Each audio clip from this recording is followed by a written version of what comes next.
अब सुनिए कार्तिक मास की बूढ़ी माई और श्री कृष्ण के कंधे की कहानी। कार्तिक मास में सभी औरतें तुलसी जी को जल से सींचने जाया करती थी। एक बूढ़ी माई भी थी जो कार्तिक मास में नियम से तुलसी जी को सींचा करती थी। और जब भी वह सींचने जाती तो तुलसी माता से हाथ जोड़ कर कहती, तुलसी माता सत्य की दाता, मैं तेरा बिरला सींचती हूँ, मुझे बहू दे, पीले रंग की धोती दे, मीठा ग्रास दे, बैकुंठ में वास दे, अच्छी मौत दे, चंदन का काठ दे, अच्छा राज दे, खाने को दाल भात दे और गारस के दिन श्री कृष्ण का कांधा दे। बूढ़ी माई की ये बातें सुनकर तुलसी माता सूखने लगी। तुलसी माता को यूं सूखते देखकर भगवान श्री कृष्ण ने पूछा, हे तुलसी, तुम दिन प्रतिदिन क्यों सूखती जा रही हो? तब तुलसी माता ने कहा, बस मेरे मन की बात मत पूछो प्रभु। भगवान कहने लगे, मैं नहीं पूछूंगा तो फिर कौन पूछेगा? तब तुलसी माता कहने लगी, हे प्रभु, एक बूढ़ी माई आती है और अपनी बात कहकर चली जाती है। मैं उनकी सारी बातें तो पूरी कर दूंगी, लेकिन श्री कृष्ण का कंधा कहाँ से लाऊंगी? तब भगवान बोले कि जब वह मरेगी तो अपने आप ही मैं कंधा देने आ जाऊंगा। तुम बूढ़ी माई से यह बात कह देना।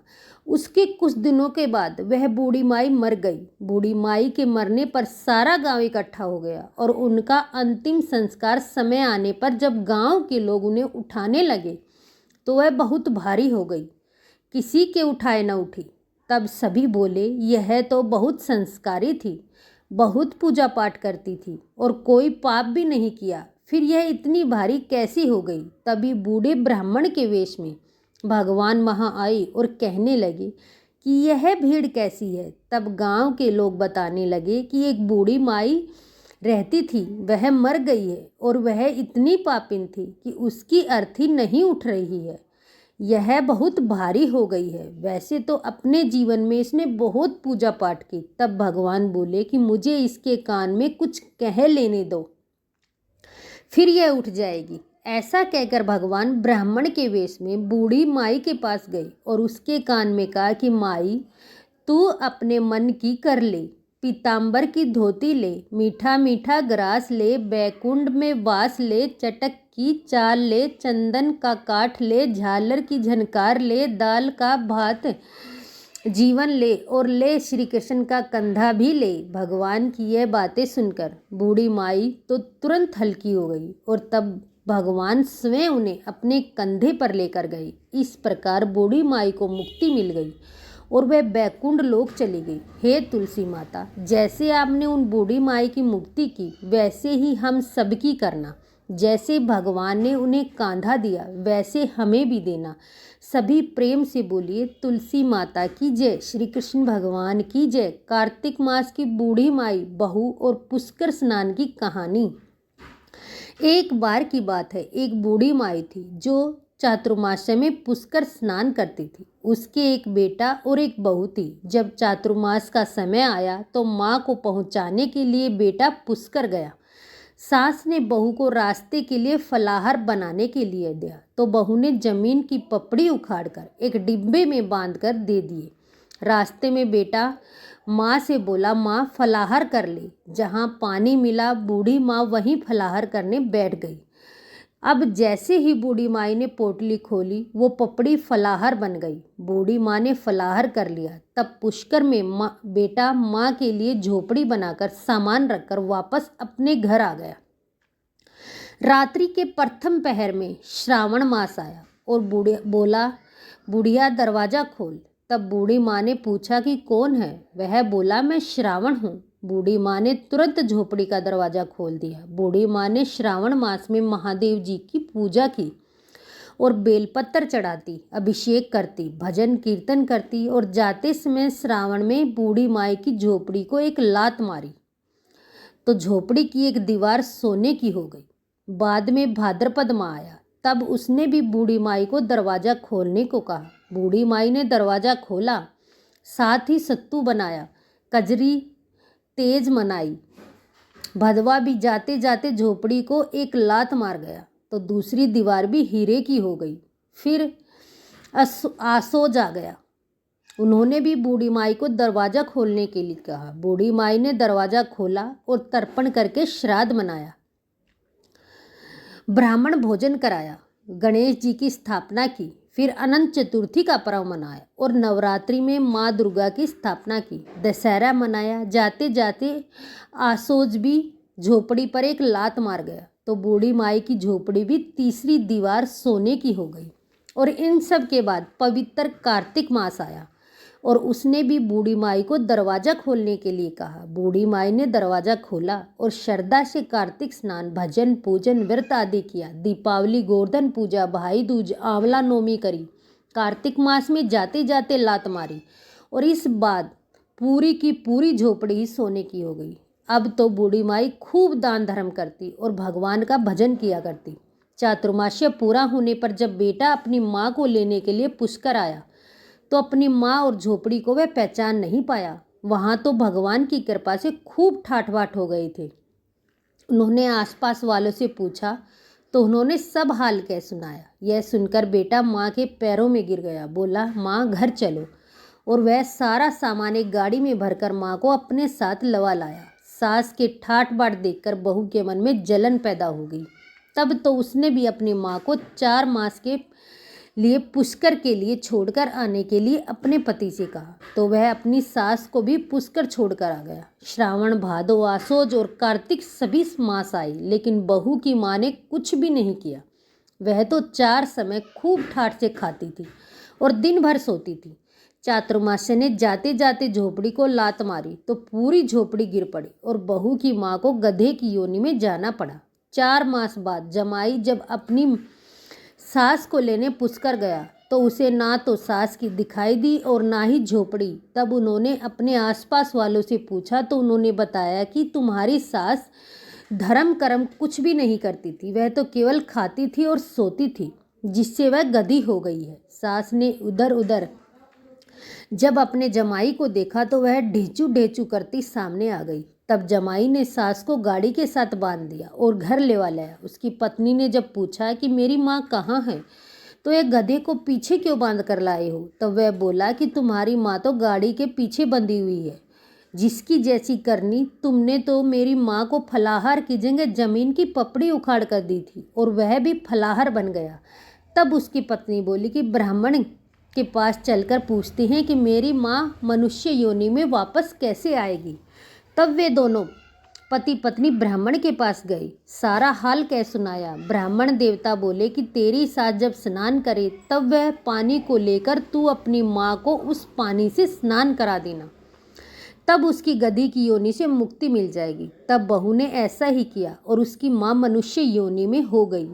हे राधा दामोदर भगवान, जैसे आपने लड़के की माँ को सब कुछ दिया वैसे ही हम सबको भी देना। सब प्रेम से बोलिए कार्तिक के स्नान की जय। आइए सुनते हैं तुलसी माता की संपूर्ण कथा। सावर्णी मुनि की पुत्री तुलसी अपूर्व सुंदरी थी। उनकी इच्छा थी कि उनका विवाह भगवान नारायण के साथ हो। उनके लिए उन्होंने नारायण पर्वत की घाटी में स्थित बद्री वन में घोर तपस्या की। दीर्घ काल तक तपस्या करने के उपरांत ब्रह्मा जी ने प्रसन्न होकर दर्शन दिया और वर मांगने को कहा।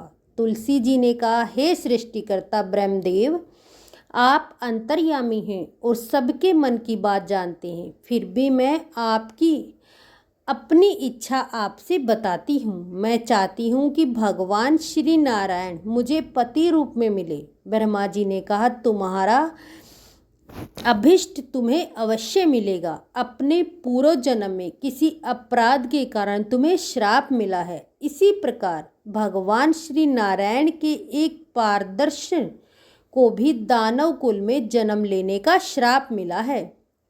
दानव कुल में जन्म लेने के बाद भी उसमें नारायण का अंश विद्यमान रहेगा। इसलिए इस जन्म में पूर्व जन्म के पाप के समन के लिए संपूर्ण नारायण तो नहीं मिलेंगे, लेकिन नारायण के अंश से युक्त दानव कुल जन्म उस शाप ग्रस्त से तुम्हारा विवाह होगा। श्राप मुक्त होने पर भगवान श्री नारायण सदा सर्वदा के लिए तुम्हारे पति हो जाएंगे। तुलसी जी ने ब्रह्मा जी के इस वर को स्वीकार किया, क्योंकि मानव कुल में जन्म होने के कारण उस मायावी भोग को तो भोगना ही पड़ता है। तुलसी बद्री वन में ही रहने लगी। नारायण का वह पारदर्श दानव कुल में जलंधर के नाम से पैदा हुआ था। कुछ दिनों बाद वे भ्रमण करता हुआ बद्री वन में आया, जहाँ तुलसी को देखते ही वह उस पर मंत्र मुग्ध हो गया। तुलसी के सामने उसने अपने विवाह का प्रस्ताव रखा। इतने में ही वहाँ ब्रह्मा जी आ गए और तुलसी से कहा, तुलसी, जलंधर को देखो, कैसा देव के समान उसका स्वरूप है। दानव कुल में जन्म लेने के बाद भी लगता है जैसे इसके शरीर में नारायण का वास हो। तुम प्रस्ताव को स्वीकार कर लो। तुलसी को भी लगा कि उसकी तपस्या पूर्ण हुई, इससे वांछित फल हो मिला। जलंधर के साथ उसका गंधर्व विवाह हुआ और जलंधर के साथ उसके महल में पत्नी बनकर आ गई। जलंधर ने अपनी परम सुंदरी सती साध्वी पत्नी तुलसी के साथ बहुत दिनों तक राज्य किया। उसने अपने राज्य का इतना विस्तार किया कि देवलोक तक उसके अधिकार में आ गया। स्वर्ग का सुख भोगने वाले देवताओं की दिशा भिखारियों जैसी हो गई। जलंधर किसी को कष्ट नहीं देता था, परंतु अधिकार और राज्य छिन जाने से सारे देवता मिलकर ब्रह्मा, विष्णु और शिव जी की सभा में गई तथा अपनी विपत्ति सुनाई। ब्रह्मा जी ने कहा, तुलसी परम साध्वी है और उसका विवाह जलंधर से मैंने ही कराया था। जलंधर को तब तक नहीं हराया जा सकता या मारा जा सकता जब तक कि तुलसी को छला ना जाए। भगवान श्री हरि विष्णु ने कहा, जलंधर पूर्व जन्म में मेरा ही रूप था। श्राप के कारण उसे दैत्य कुल में जन्म लेना पड़ा। इस जन्म में भी मेरा अंश उसमें व्याप्त है। साथ ही तुलसी के पतिव्रत धर्म से वह अजय है। फिर देवताओं की सहमति से भगवान शिव ने जलंधर के पास संदेश भेजा कि या तो वह देवताओं को राज्य लौटा दे या फिर उनसे युद्ध करे। जलंधर भगवान शंकर के पास पहुंचा और उसने कहा, हे भोलेनाथ, आप तो देवों के देव महादेव हैं। आपके लिए देवताओं का पक्ष लेना उचित नहीं। राज्य बढ़ाना तो हर राजा का कर्तव्य है और मैं किसी को दुखी नहीं कर सकता हूँ। देवताओं से कहिए कि वे मेरी प्रजा बनकर रहे। महादेव, मैंने आपका कोई भी अपमान नहीं किया। हमारा आपका युद्ध शोभा नहीं देता। अगर आप हार गए तो बड़ी लज्जा की बात होगी। मैं हार गया तो आपकी कीर्ति बहुत अधिक नहीं बढ़ेगी। जलंधर की बात सुनकर भगवान शंकर हंसने लगे, क्योंकि वो तो देवों के देव महादेव हैं। वे सब रहस्य समझते थे। तुलसी और जलंधर के पूर्व जन्म के श्राप की अवधि लगभग पूरी हो चुकी थी। फिर शंकर जी बोले, इसमें कीर्ति और लज्जा की बात ही नहीं है। तुम देव को राज्य लौटाकर उन्हें उनके पद पर प्रतिष्ठित होने दो। युद्ध से बचने का यही उपाय है। जलंधर ने कहा, मैंने युद्ध के बल से देवलोक को जीता है। कोई उसे युद्ध के द्वारा ही वापस ले सकता है। यह मेरा अंतिम उत्तर है और अब मैं जा रहा हूँ। ऐसा कहकर जलंधर चला गया। उसने अपनी पत्नी तुलसी को सारी बात बताई और कहा, कर्म भोग सब काल सूत्र में बंधा है। जीवन में हर्ष, शोक, भय, दुख, सुख, मंगल, अमंगल काल के अधीन है। हम तो केवल निमित्त हैं। संभव है भगवान शिव देव का पक्ष लेकर मुझसे युद्ध करे। तुम चिंता मत करना, तुम्हारा सती तेज मेरी रक्षा करेगा। दूसरे दिन भगवान शंकर के नेतृत्व में देवताओं ने युद्ध छेड़ दिया। जलंधर ने भीषण बाणों की वर्षा कर उसका वेग रोका। उसके प्रहार से देवता डगमगाने लगे। उसने दानवी शक्ति का प्रयोग कर मायावी युद्ध आरंभ किया। युद्ध स्थल पर वह किसी को भी दिखाई नहीं देता था, पर उसके अस्त्र शस्त्र प्रहार कर देवों को घायल कर रहे थे। देवगण अपने अस्त्र चलाएं तो किस प्रकार चलाएं, क्योंकि कोई शत्रु सामने था ही नहीं। कई दिनों तक इस तरह भयंकर युद्ध चला और जलंधर पराजित नहीं हुआ। तब भगवान शिव ने विष्णु से कहा कि कुछ तो उपाय करो, अन्यथा मेरा तो सारा यश मिट्टी में मिल जाएगा। विष्णु जी ने सोचा, बल से तो जलंधर को हराया नहीं जा सकता, इसलिए छल का सहारा लेना पड़ेगा। उन्होंने तुरंत अपना स्वरूप जलंधर जैसा बनाया और अस्त्र शस्त्र से सुसज्जित हो तुलसी जी के पास पहुंच गए और बोले, प्रिय, मैं युद्ध जीत गया। सारे देवता भगवान शंकर समेत मुझसे हार गए। इस खुशी में आओ, मैं तुम्हें अपने अंग से लगा लूं।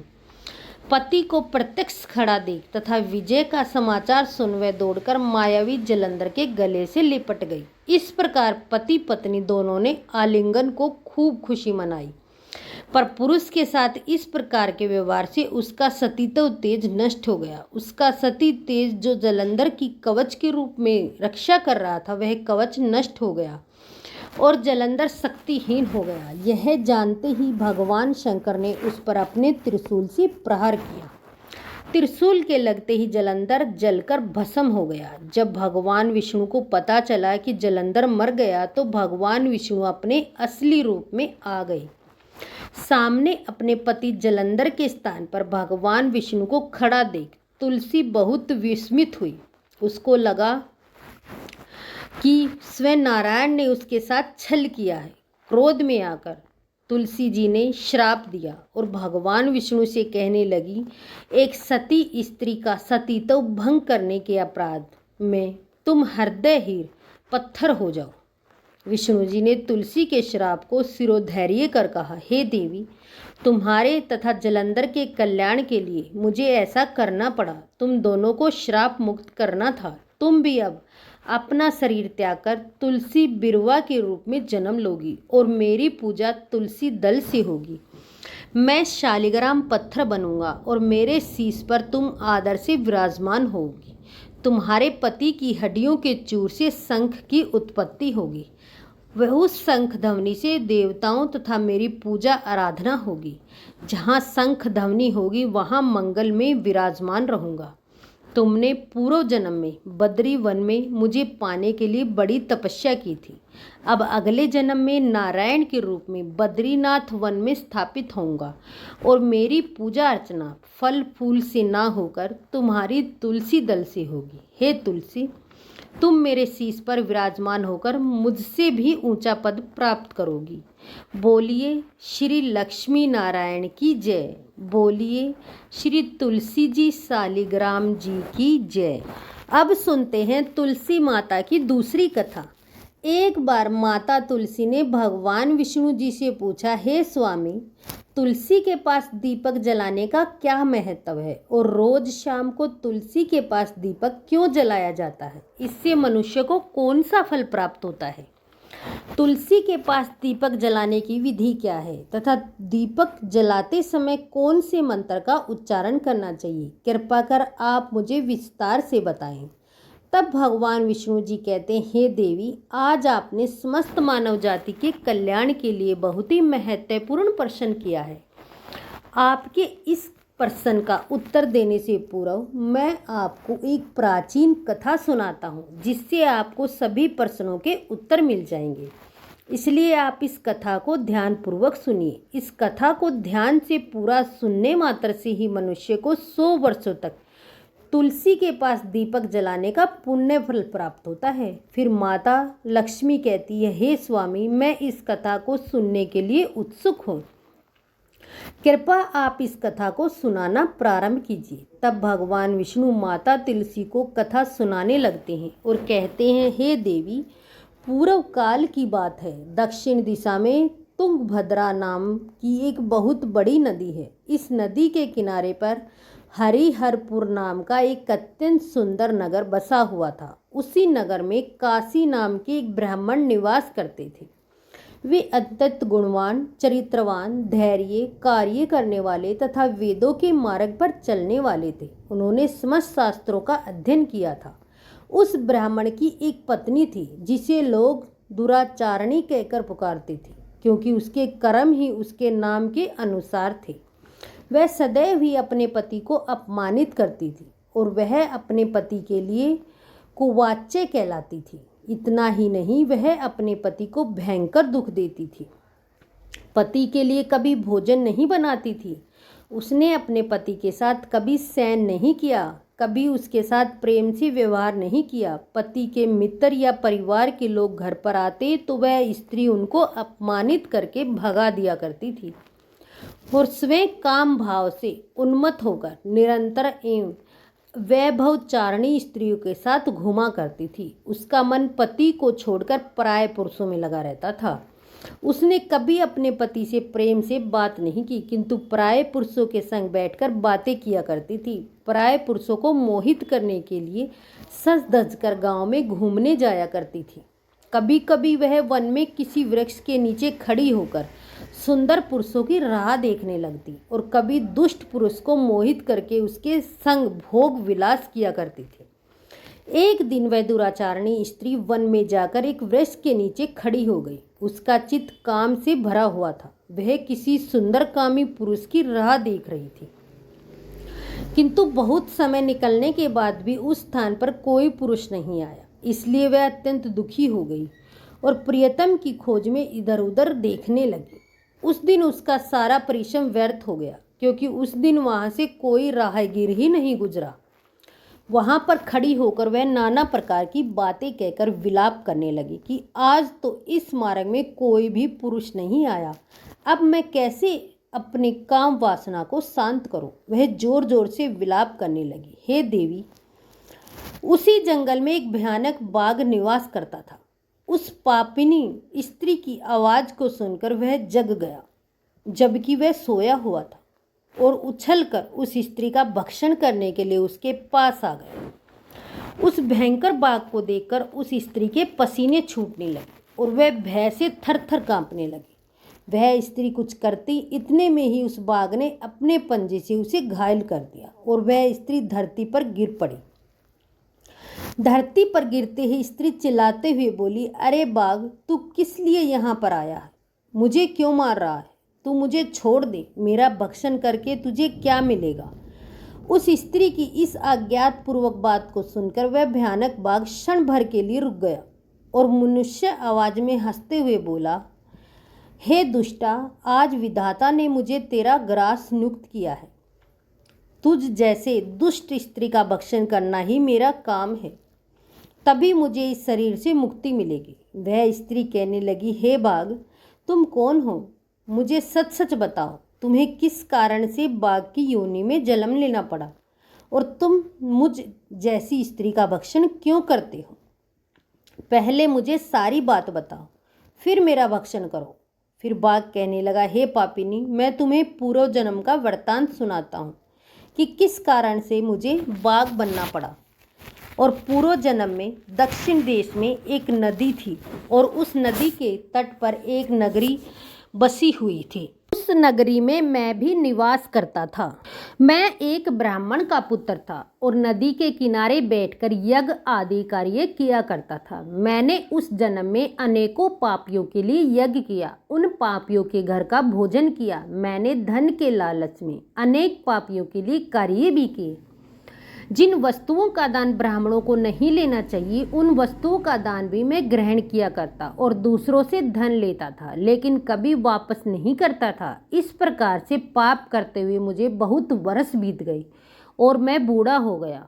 मेरे बाल सफ़ेद हो गए, मुंह के सारे दांत गिर गए, लेकिन फिर भी मेरी दान लेने की आदत नहीं रह गई और मैं पाप करता चला गया।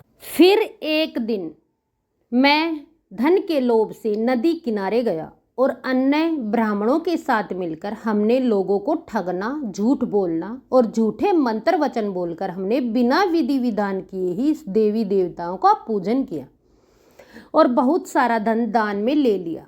फिर उसी स्थान पर एक बीमारी कुत्ते ने मेरे पैर में काट लिया और मैं मूर्छित होकर गिर पड़ा। उसी क्षण मेरे प्राण चले गए। फिर यम के दूत उस स्थान पर प्रकट हुए और मुझे पकड़कर यमपुरी ले गए। हे नारी, जहाँ पर यमराज ने चित्रगुप्त से मेरे कर्मों का लेखा जोखा निकालने के लिए कहा। फिर चित्रगुप्त कहने लगे, हे धर्मराज, इस ब्राह्मण ने घोर पाप किए हैं।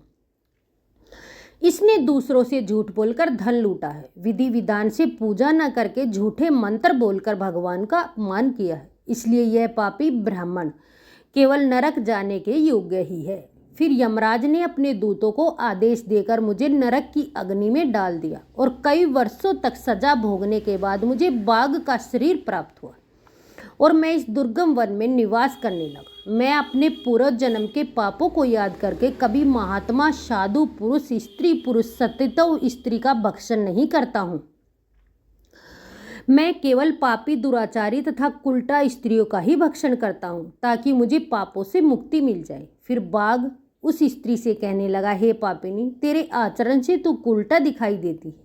अपने पति को छोड़कर तू इस वन में अन्य पुरुषों के साथ भोग विलास करने के लिए आई है, इसलिए आज तुझे मेरा ग्रास बनना ही पड़ेगा।